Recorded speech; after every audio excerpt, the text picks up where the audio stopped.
Talaga ba, Rawi? Bibilan ka ng tatay mo ng cellphone? Tubero nga lang trabaho ng tatay mo. Ang liit lang sahod. Diba, Kyle? 10 nga lang baon mo eh. Cellphone, magpapabili ka?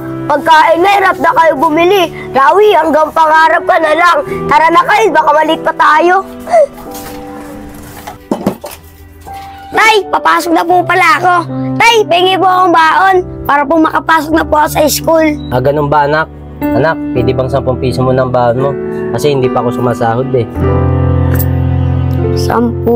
Tay, okay na po sa akin to 10. Naiintindihan ko naman po kayo. Ang importante, makapasok po ako sa eskwela. Napakabait mo talaga, anak, at naiintindihan mo ako. O sige, pumasok ka na sa school at baka malate ka pa. Sige po, Tay, papasok na po ako sa school. Maya-maya kasi papasok na rin ako sa trabaho. Mag-ingat ka, anak, ha? Sige po, Tay.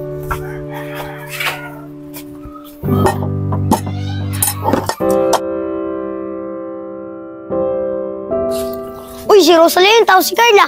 Rosalie, Carl! Sabay na ako pagpasok sa inyo. Tara, Rawi, sabay ka na sa amin. Oo nga, tara na. Sige, Carl. Tara. Rosalie, buti pinapadala ng nanay mo yung cellphone mo. Oo, Rawi, pinapadala sa akin to ng nanay ko. Kasi kahit mawala to, marami pa kaming pambili. Kaya talaga nila bumili ng maraming cellphone kasi mayaman sila.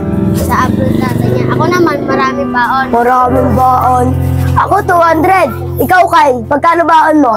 200 lang. Akin nga, 300 eh. Ikaw, Rawi, magkano baon mo? Siswerte niyo naman, Rosalie. Kyle, ilalaki ng mga baon nyo. Ikaw, may cellphone at baon. Ikaw, Kyle, ang laki ng baon mo. Samantala lang ako, 10 piso lang baon ko. 10 lang daw yung baon. Kyle, 10 lang daw yung baon niya.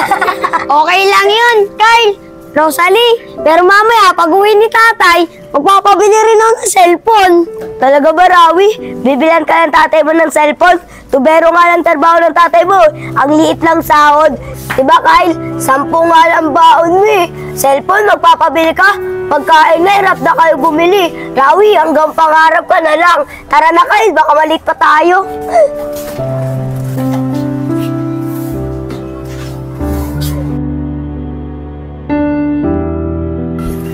Tamo, Rawi, sabi mo magpapabili ka ng cellphone, eh hindi ka nga nag-recess sa kantin ka ganini. Hanggang pangarap ka na lang talaga. Oo nga. Tara na, Kyle, iwanan natin yan.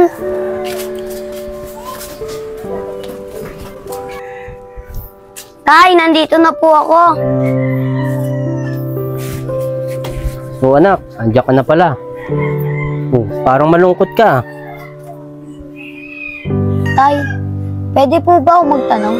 Oo naman, anak. Ano ba yung tatanong mo? Tay, ano po ba yung pangarap? Pangarap, anak? Bakit mo naman natanong yan?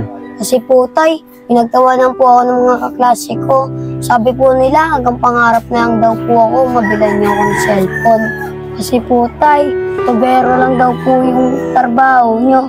At mahirap lang daw po tayo. Ano ka ba naman, anak? Huwag mo intindihan ang sinasabi nila. Babalik tayo sa tanong na sinasabi mo na pangarap. Ganito yan kasi, anak. Pag may gusto kang bilhin at may makamit ka sa buhay, yun ang pangarap, anak. Saka, anak, ang pangarap, hindi yan basta-basta natutupad. Kailangan mo rin magsumikap para matupad mo mga pangarap mo. Kaya sana, anak, mag-aral ka na mabuti para matupad mo yung pangarap mo. Kung sakali makapagtapos ka ng pag-aaral mo para makahanap ka ng magandang trabaho. Kung sakali magkapamilya ka, magkaanak ka, para mabigyan mo yung magiging anak mo ng magandang buhay na hindi ko kayang ibigay sa'yo. Sana, anak, patawarin mo ako o ganito lang yung buhay natin. Tay, ano ba naman kayo?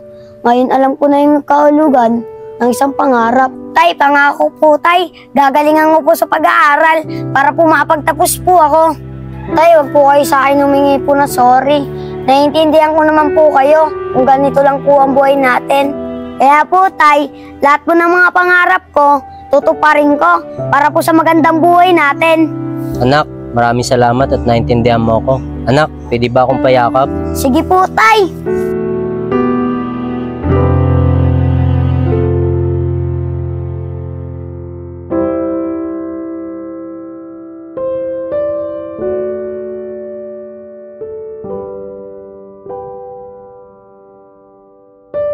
Thank you.